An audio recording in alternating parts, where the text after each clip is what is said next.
तर मित्रांनो नमस्कार. कमळी या मालिकेच्या आजच्या भागामध्ये आपण बघणार आहोत. इकडे मात्र बंड्या दारू पिलेला असतो. कमळी आणि निंगी, ऋषी आणि त्यावेळी प्राजक्ता साहेबा मात्र बंड्याला घेऊन इकडे आलेले असतात. त्यावेळी बंड्या शुद्धीवरच नसतो. त्यावेळी निंगी तर म्हणू लागते, अरे बंड्या, माझा तुझ्यावर पूर्ण विश्वास आहे की तू दारू नाही पिऊ शकत. त्यावेळी कमळी म्हणू लागते, अगं दारू पिणं तर लांब, तो दारूच्या बॉटलकडेही बघू नाही शकत, कारण की बंड्यावर एवढा आपला विश्वास आहे. त्यावेळी साहेबा आणि मग ऋषी म्हणू लागतो, नेमकं मग बंड्याला दारू कोणी पाजली.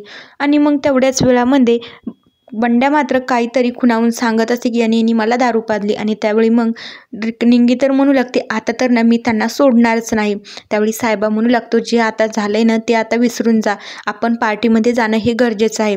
त्यावेळी प्राजक्ता खूप रडत असते. त्यावेळी साहेबा म्हणू लागतो, बघा ना तिच्याकडे, ती खूप रडते, आज तिचा बड्डे आहे, तिनं असं राहायला नको ना. त्यावेळी मग प्राजक्ता म्हणू लागते, चला बरं निंगी, कमळी, आपण पार्टीत जाऊया. त्यावेळी कमळी म्हणू लागते, नाही प्राजक्ता, तुम्ही जा, आता आम्ही तिकडे नाही येऊ शकत, कारण की झाला तितका अभिमान आमचा बस झाला, कारण की नयनतारा आंटीकडून आम्ही आता जास्तचा अभिमान नाही करून घेऊ शकत. त्यानंतर प्राजक्ता, साहेबा आणि ऋषी कन्व्हिन्स करून कमळी आणि निंगीला मात्र त्या पार्टीमध्ये परत घेऊन जातात. आणि मग त्याही मात्र पार्टीमध्ये जाण्यासाठी हो म्हणता. पार्टीमध्ये गेल्यावर नयनतारा खूप अस्वस्थ असते. तिला घडलेला प्रकार सतत आठवू लागतो. त्यावेळी कमळी तिथे गेल्यावर म्हणू लागते की नयनतारा मॅडम, बंड्या आमचा खरंच चुकला आहे, त्यांनी तुम्हाला उलट उत्तरे दिलं आहे, त्याबद्दल मी तुमची माफी मागतो. पण तुम्हाला विश्वासाने सांगतो आणि शपथ घेऊन सांगतो, आमचा बंड्यानं दारू पिणं तर लांबची गोष्ट, तो दारूच्या बॉटलला बघूही शकत नाही, कारण की आमचा त्याच्यावर इतका विश्वास आहे. आणि नयनतारा तर कमळीकडे बघूच लागते. त्यानंतर कमळी म्हणू लागते की नयनतारा मॅडम, नक्कीच काहीतरी घोळ झाला आहे.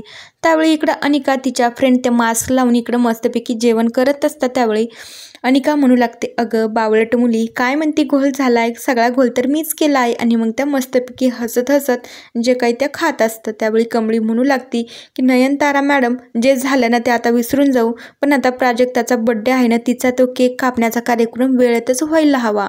मग त्यानंतर कमळी म्हणू लागते की राधिका वहिनी, तुम्ही माझ्या मदतीला येसाल का. आणि मग ती राधिकाला घेऊन डायरेक्टली किचनमध्ये येते आणि म्हणू लागते की राधिका वहिनी, हा जो केक आहे ना तोच आपण आता प्राजक्ताच्या बड्डेला केक कट करूया.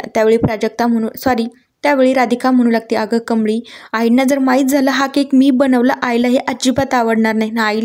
आईला ना अशा कमी लेवलचे केक वगैरे आवडत नाही, त्यांना 5 स्टार हॉटेलमधलेच केक लागतात. त्यावेळी कमळी म्हणू लागते, आता महत्त्वाचं काय आहे, सगळे पाहुणे वाट बघताय आणि प्राजक्ताचा बड्डेही करायचा आपल्याला, ते वेळेत केक कट करायचा आहे ना, मग आपल्याला आता दुसरा ऑप्शन आहे का.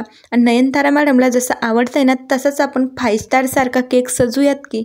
त्यानंतर राधिका आणि कमळी इतका छान केक तयार करतात आणि प्राजक्ताच्या बड्डेसाठी तो केक ते बाहेर घेऊन येतात. त्यावेळी कमळी म्हणू लागते, हा बघा इतका छान केक हा आमच्या राधिका वहिनीनं बनवला आहे. त्यावेळी प्राजक्ता तर राधिकाचे आभारच मानू लागते. आणि मग त्या ऋषी म्हणू लागतो, आई चला ना आता केक कट करायचा आहे ना. आणि मग नयनताराही केक काढण्यासाठी येत असते. त्यानंतर मस्तपैकी केक वगैरे कट होत असतो. पण अनिकाला आणि तिच्या फ्रेंडला हे अजिबात आवडत नसतं.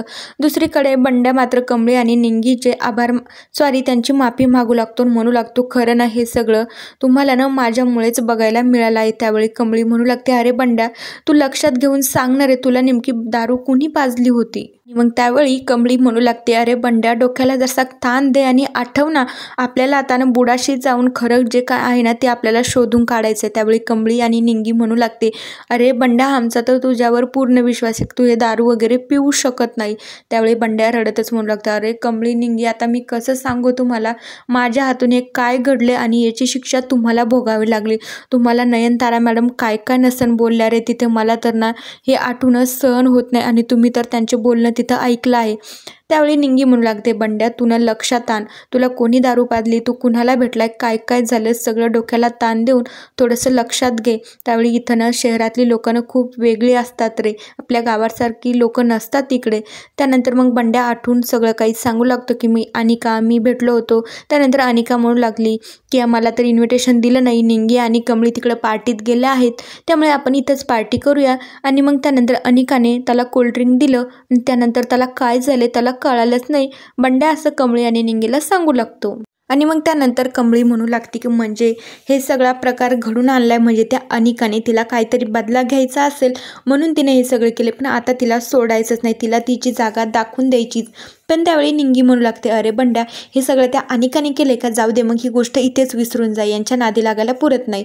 त्यावेळी कमळी म्हणू लागते, अगं निंगी हे प्रकरण इथंच थांबून चालणार नाही, कारण की ती अनिका अजून डोक्यावर बसेल, तिला जेव्हा वेळ त्या धडा शिकवल्याला चांगलं राहील.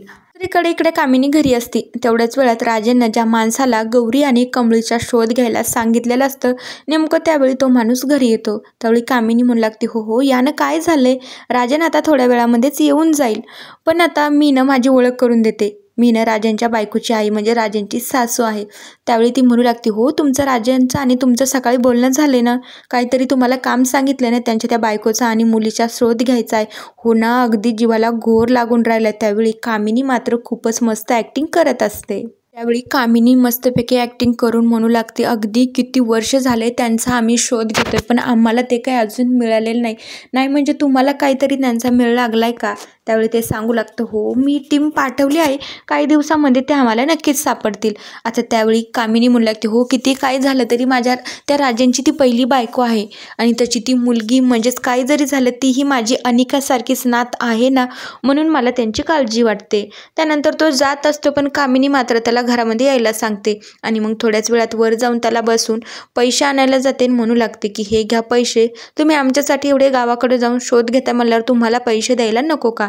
त्यावेळी तो म्हणू लागतो, मी माझी ड्युटी करतो, मला पैसे वगैरे घ्यायची गरज नाही. त्यावेळी ती म्हणू लागते, हो जे काही मी तुम्हाला सांगणार आहे ना त्याचे पैसे ठेवा हे, आणि तो पैसे घेत नसतो म्हणून ती डायरेक्टली त्याच्या खिशात सांगते. म्हणू लागते, नाही म्हणायचं कामच नाही. मग तो म्हणू लागतो की नेमकं तुमचं काम काय आहे ते तर सांगा ना. त्यावेळी ती सांगू लागते, हो काम अगदी सोपं आहे, जे काही तुम्ही त्याच्या बायकोची आणि मुलीची माहिती त्याला सांगणार आहेत ना ती राजनला सांगायची नाही, ती माहिती मला द्यायची आणि आपल्यामध्ये जे काही बोलणं झालं आहे ना तेही राजनला सांगायचं अजिबात नाही. आणि त्यावेळी तर त्या माणसाला धक्काच बसतो. मग त्यानंतर कामिनी म्हणू लागते, आता जे मी तुम्हाला पैसे दिले ना, तुम्ही जर माझं काम केलं ना त्याच्या 50 पटीनं अजून जास्त मी पैसे देईन. फक्त एक गोष्ट लक्षात ठेवायची, याच्यामधलं ना राजनला काहीच कळता कामा नाही.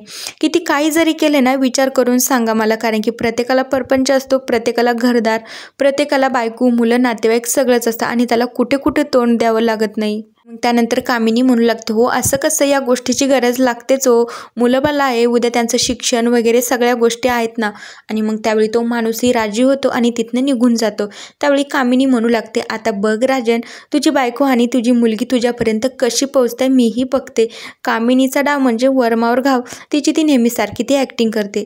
तर मित्रांनो बघूया उद्याच्या भागामध्ये काय होतं. तोपर्यंत या मालिकेच्या पुढील भागांच्या अपडेट्ससाठी आपल्या चॅनलला नक्की सबस्क्राईब करा. So bye.